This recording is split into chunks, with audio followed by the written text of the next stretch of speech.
தேவனே நான் ஓமதண்டையில்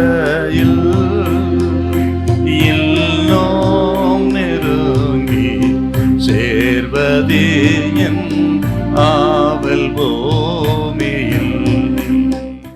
2 கொரிந்தியர் 5:1-2 பூமிக்குரிய கூடாரமாகிய நம்முடைய வீடு அழிந்து போனாலும் தேவனால் கட்டப்பட்ட கைவேலை அல்லாத நித்திய வீடு பரலோகத்திலே நமக்கு உண்டென்று அறிந்திருக்கிறோம்.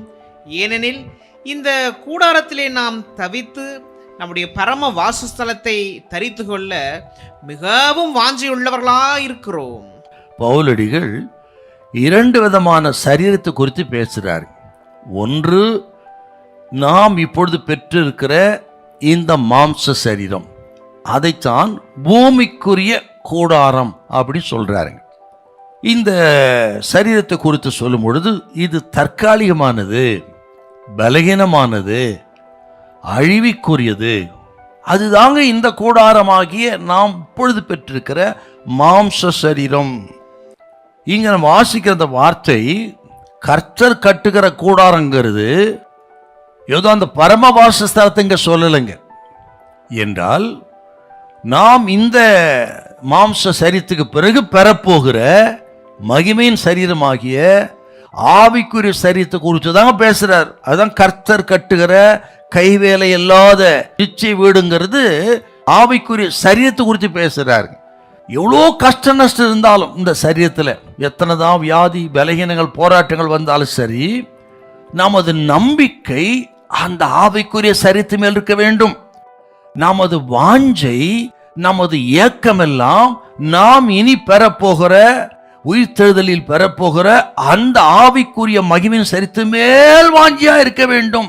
அதுதான் நிச்சயமானது, நிரந்தரமானது, அதுதான் கர்த்தரோடு இருக்கக்கூடியது. ஆகவே தேவஜனம் அதன் மேல் வாஞ்சையாயிருங்கள், அதன் மேல் ஒரு ஏக்கமாயிருங்கள் அப்படின்னு எழுதுறார்.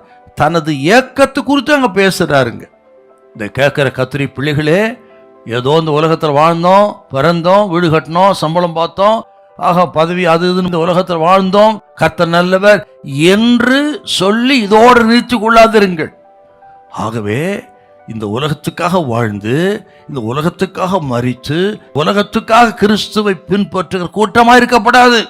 இதற்கு பிறகு இன்னொரு உலகம் இருக்கிறது, இன்னொரு வாழ்க்கை இருக்கிறது, இன்னொரு சரீரம் இருக்கிறது, அதுதான் நிரந்தரமானது. ஆகவே அதன் மேல் வாஞ்சையாயிருங்கள். மணவாள் இயேசு வருவதை குறித்தும் வருகை குறித்தும் விசுவாசித்து அதன் மேல் ஏக்கமாயிருக்க வேண்டும். கேட்கிற கத்திரி பிள்ளைகளே, நமது வாஞ்சை, நமது ஏக்கம் என்ன? வாலிப சகோதரனே, சகோதரியே, உமது ஏக்கம் என்ன? இனி நாம் பெறப்போகிற மகிமையின் சாயலை குறித்து ஒரு ஏக்கம் இருக்குதா? அது சிந்தனை இருக்குதா நமக்கு? அப்படிப்பட்ட ஒரு வாஞ்சை நம்பிக்கையோடு உலகத்துல நாம் வாழணும். அதுதாங்க கிறிஸ்தவம்.